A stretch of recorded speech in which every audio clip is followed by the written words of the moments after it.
আজ আমি কার খাবার চুরি করব?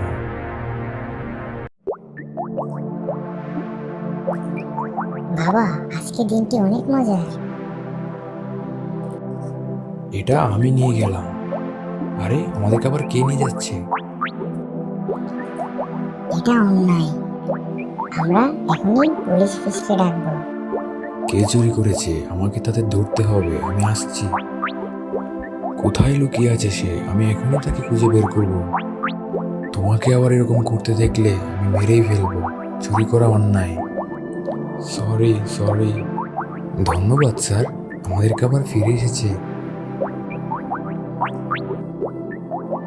আমি আর কখনো চুরি করব না, আমি প্রতিশ্রুতি দিচ্ছি। যখন আমরা ভালো করি সবাই খুশি হয়। ধন্যবাদ স্যার। আমার চ্যানেলে নতুন হলে লাইক সাবস্ক্রাইব করতে ভুলবে না।